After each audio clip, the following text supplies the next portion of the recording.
Hello students, आप लोग का स्वागत है नमन ट्यूटोरियल में। आज मैं आप लोगों को 9th स्टैंडर्ड का इंग्लिश मीडियम का फर्स्ट पोएम चांदनी रात सिखाने वाला हूँ। तो मेरा नाम है नमन मिश्रा और मैं भी sir G P high school में पढ़ता हूँ। तो मैं आपसे कोई बड़ा नहीं हूँ कि मैं भी आपके स्टैंडर्ड में ही हूँ, ठीक है। तो अभी हम लोग ये वीडियो को स्टार्ट करते हैं। आप लोग इसको ध्यान दीजिएगा और अब एग्ज़ाम में अच्छे से हिंदी में स्कोर कर सकते हैं हाई मार्क्स से।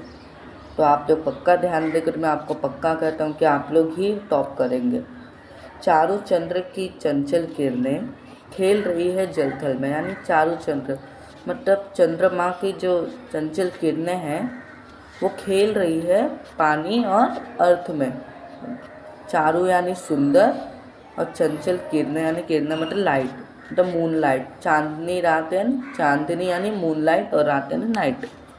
स्वच्छ चांदनी बिछी हुई है अवनी और अंबर तल में, यानी एकदम साफ चांदनी बिछी आकाश और पृथ्वी पे एकदम बिछी हुई है, फैली हुई है। फिर पुलक प्रकट करती है धरती हरित तुरनों की नोकों से, यानी अभी इसमें दिखाया पृथ्वी हरी हरी घास के नोकों से अपने खुशी दिखा रही है। फिर क्या है, मानो झूम रहे हैं तरूबी मंद पवन के झोंकों से, जैसे कि दिखा रहे कि ऐसे प्रतीत होता है कि मानो पेड़ है, वृक्ष, वो वायु के झोंकों से झूम रहे हैं। मतलब तब हवा चलती है, हवा में हिलते हैं ना पेड़, तो कैसी आवाज़ आती है, तो उसे झोंकों से झूम रहे हैं। ओके, फिर जाते हैं हम लोग थर्ड में। क्या ही स्वच्छ चांदनी है ये, है क्या ही निस्बत दिशा, है स्वच्छ सुमंद गंध वह, निरानंद वह कौन दिशा।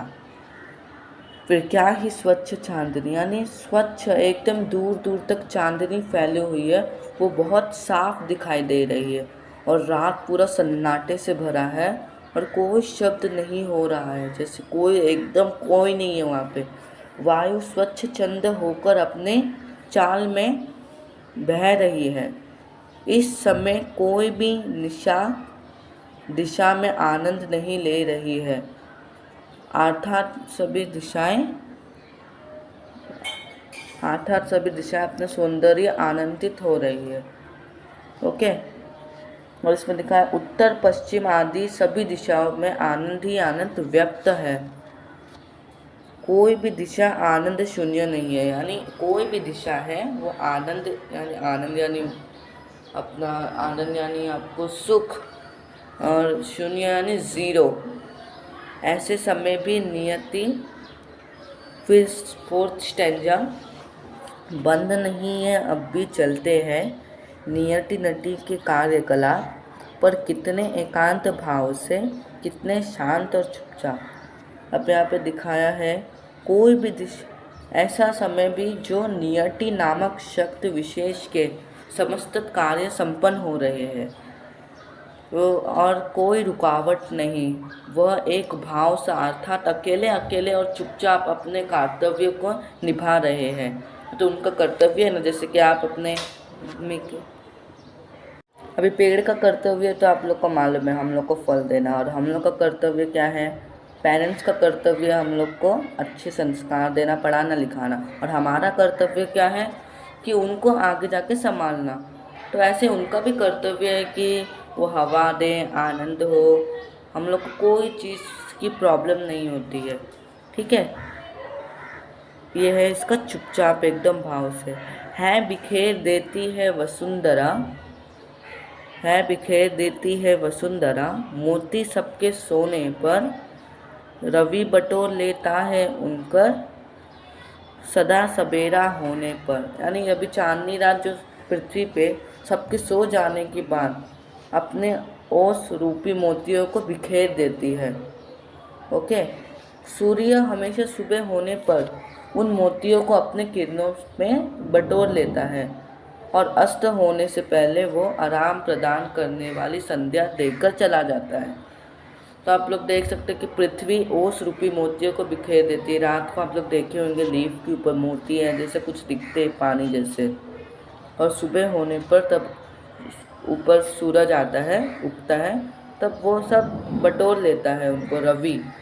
और अस्त होने पर फिर सूरज डूबने के टाइम पे आराम प्रदान संध्या देकर चला जाता है। ओके, फिर है और विरामदायिनी अपनी संध्या को दे जाता है। मैंने आपको बताया ना, वही शून्य श्याम तनु जिससे उसको नया रूप छलकाता है। मानो आकाश को सांवला शरीर देकर वो अपना नया सा रूप छलका जाता है।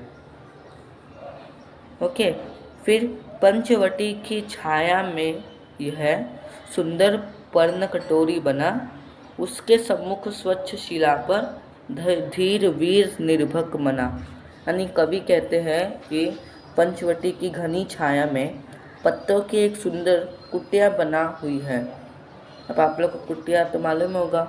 इस कुटिया के सामने एक स्वच्छ तथा विशाल पत्थर पड़ा हुआ है और उस पत्थर के ऊपर धैर्यशाली निर्भल मानवला पुरुष बैठा है। यानी एकदम अच्छा धैर्यशाली पुरुष बैठा हुआ है। सारा संसार सो रहा है परंतु